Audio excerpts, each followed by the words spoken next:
En l'an 2043, un virus mortel d'origine inconnue a anéanti un total de 7 milliards d'êtres humains.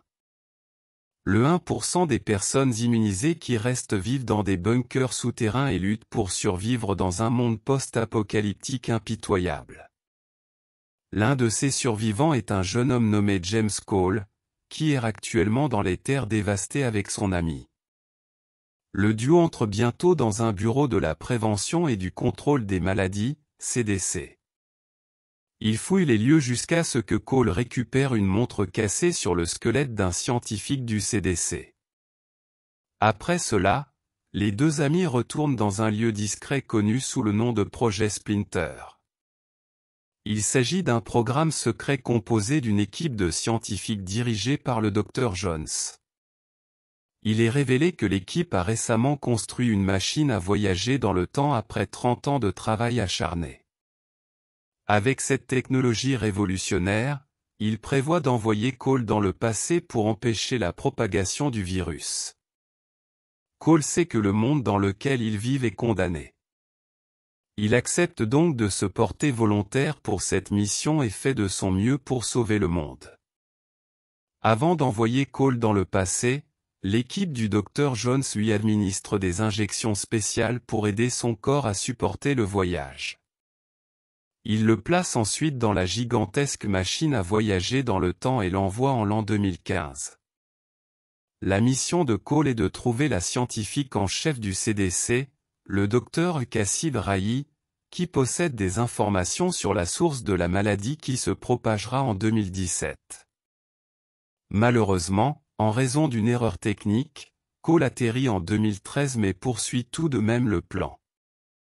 Il se rend directement à une conférence médicale où Cassie présente un exposé sur les dangers des maladies contagieuses. Elle termine sa présentation et monte rapidement dans sa voiture à l'extérieur. Cassie prévoit de retourner à son appartement comme d'habitude, quand soudain Cole apparaît sur le siège arrière. Avant qu'elle ne puisse comprendre ce qui se passe, il lui couvre la bouche et la menace de conduire. Ils atteignent bientôt une ruelle isolée où Cole explique qu'il vient du futur. Le voyageur temporel ajoute que s'ils ne travaillent pas ensemble, le monde entier sera détruit. Cependant, alors qu'il s'approche de Leland, les gardes de ce dernier voient qu'il sort une arme et l'arrêtent immédiatement. Cassie, étant l'invité qui a escorté Cole à la fête, est également arrêté sur le champ. Par la suite, les deux intrus sont emmenés dans un laboratoire secret où Leland effectue plusieurs tests sur Cole. Le scientifique Peter est fasciné par son cerveau, qui semble fonctionner de manière plus complexe que celui des humains normaux. Peter pense que Cole perçoit le temps différemment des autres et souhaite l'étudier davantage. Après les tests, Cole est jeté dans une pièce avec Cassie. Mais il ne perd pas de temps et élabore rapidement un plan pour s'échapper. Il prend la montre de Cassie, la même qu'elle portait en 2013, et la cache dans sa poche. C'est à ce moment-là que Leland entre dans la pièce et révèle qu'il a étudié les scanners du cerveau de Cole. Il affirme que Cole a la capacité de voyager dans le temps, car il l'a déjà vu en 1987. En entendant cela, Cole est choqué, car il n'a jamais été en 1987 auparavant. Leland ajoute que Cole cherchait quelque chose appelé « l'armée des 12 singes », parce qu'ils allaient détruire le monde. Il ordonne ensuite à ses gardes de tuer Cassie et de disséquer Cole pour des études scientifiques. Cependant, ce dernier met rapidement en contact la montre de Cassie du futur et celle du présent. Cela crée une tempête temporelle, ralentissant l'espace-temps et provoquant une explosion massive. Dans le chaos, Cole parvient à sauver Cassie et lui-même, tandis que Leland est blessé. Cole profite de la situation et tire une balle dans la tête de Leland pour s'assurer de sa mort. Il ressent un soulagement d'avoir enfin changé l'avenir et sauvé le monde de la destruction. Cependant, Cassie fait rapidement remarquer que si Cole avait réellement changé l'avenir, il ne devrait plus être là. Sa présence continue signifie que le monde sera toujours détruit en 2017. Cole est confus et se demande qui d'autre aurait pu permettre la propagation de la maladie. Il dit ensuite à Cassie de s'éloigner le plus possible et de se cacher. Lorsqu'elle quitte le bâtiment, Cole disparaît dans les airs. Quelques secondes plus tard, il retourne en l'an 2043 et raconte tout ce qu'il a fait au Dr Jones. Il révèle également que malgré la mort de Leland, l'épidémie semble toujours avoir eu lieu. Cela signifie que le virus a été libéré par quelqu'un d'autre et qu'ils doivent trouver le coupable rapidement. Jones et son équipe commencent alors à faire des recherches et découvrent bientôt un ancien reportage avec un étrange logo de singe. De plus, ils affinent le message enregistré par Cassie en 2017 et apprennent qu'il mentionne également l'armée des 12 singes. Après quelques recherches, Jones découvre que Leland avait une fille, Jennifer, qui était emprisonnée dans un asile psychiatrique en 2015. Elle était connue pour créer des œuvres d'art sur le thème des singes, ce qui semble être lié à l'épidémie. Cole est ensuite renvoyé en 2015 pour interroger Jennifer au sujet de cette armée des 12 singes. À son arrivée dans l'époque et l'endroit désigné, Cole prétend être mentalement malade. Il agresse 2 policiers et est rapidement admis dans le même hôpital que Jennifer. Après avoir passé quelques jours avec elle, Cole apprend que son père, Leland, avait un laboratoire secret où il cachait quelque chose. Seule Jennifer et une autre personne connaissent l'existence de ce laboratoire, mais elle refuse de révéler l'adresse. Pendant ce temps, Cassie découvre que Cole est enfermé dans un hôpital psychiatrique et se précipite pour le libérer. Elle utilise son statut de médecin pour entrer dans l'établissement et retrouve Cole. Alors que le duo discute, ils assistent avec stupeur à l'enlèvement de Jennifer par un groupe d'hommes masqués étranges.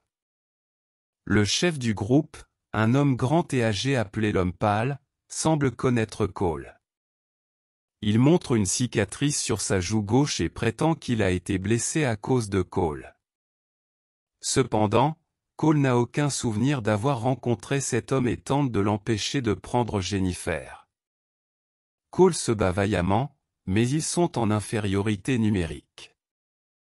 Finalement, l'homme pâle s'enfuit avec Jennifer, laissant Cole se demander quoi faire ensuite. Ils réalisent qu'ils doivent trouver l'autre personne qui connaît l'existence du laboratoire secret de Leland. Cela pourrait être la seule option pour empêcher la propagation du virus. Entre-temps, après quelques recherches, Cassie découvre que Jennifer travaillait dans le laboratoire de son père il y a quelques années. Un médecin haïtien nommé Henry travaillait également avec elle dans le même laboratoire. Ces 2-là ont été les seuls à survivre à une attaque terroriste contre le laboratoire. Tous les autres scientifiques impliqués ont été brutalement assassinés. Malheureusement, Henry a lui aussi été retrouvé mort d'une blessure par balle alors qu'il était en service en Haïti en 2014. Par un heureux hasard, Cassie révèle qu'elle connaît Henry et a travaillé avec lui par le passé. Elle suggère que Cole voyage dans le temps jusqu'en 2014 pour rencontrer Henry et découvrir où se trouve le laboratoire secret. Il pourrait alors se rendre au laboratoire et détruire le virus une bonne fois pour toutes. Cassie avertit également Cole qu'il pourrait croiser une version passée d'elle-même, mais qu'il ne doit pas lui parler. La Cassie de 2014 ne serait pas en mesure de comprendre quoi que ce soit et cela pourrait potentiellement perturber la ligne temporelle. Peu de temps après, Cole retourne en l'an 2043 et discute de ce plan avec le Dr Jones et son équipe. Il conclut qu'il n'y a qu'une seule voie à suivre, trouver Henry et localiser le laboratoire secret. Cole se rend alors en Haïti en l'an 2014, où une épidémie mortelle de choléra ravage la nation.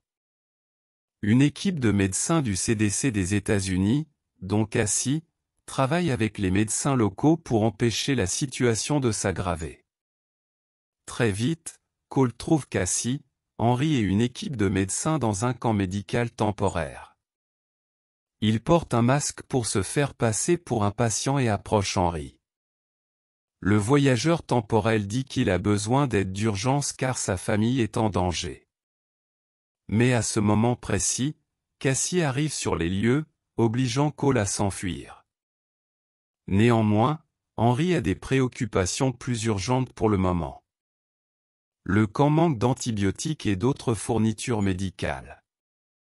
Il doit donc se rendre chez un revendeur local pour rapporter un nouveau stock de ces produits essentiels.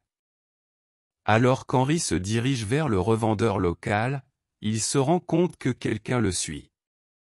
Ce soupçon se confirme lorsque Cole le confronte et que les deux hommes se retrouvent face à face pour la première fois. Le voyageur temporel explique rapidement qu'il est là pour en savoir plus sur le laboratoire secret de Leland et qu'il ne veut blesser personne. En entendant cela, Henry comprend instantanément la gravité de la situation et accepte d'aider. Mais d'abord, il insiste pour aller chercher les antibiotiques. Ensuite, les deux hommes se rendent ensemble dans une maison locale à proximité.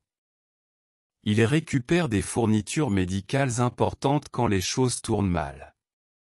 L'homme pâle, qui curieusement n'a pas de cicatrice sur la joue gauche, arrive sur place avec plusieurs gardes armés.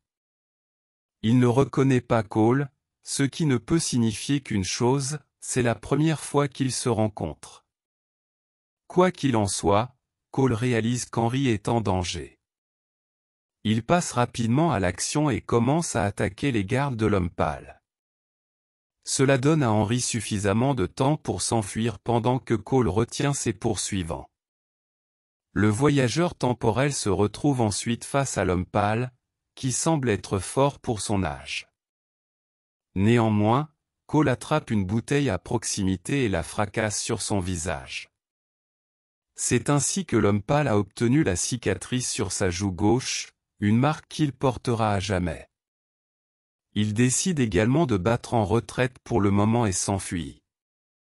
Peu de temps après, Cole retrouve Henry et exige de connaître l'emplacement du laboratoire secret de Leland. Ce dernier affirme qu'il ne sait pas, car lui et les autres scientifiques y ont été transportés les yeux bandés. Mais il dit à Cole que juste avant l'attaque, le laboratoire avait installé un système de décontamination de haute technologie. Cole devrait localiser cet équipement pour trouver le laboratoire.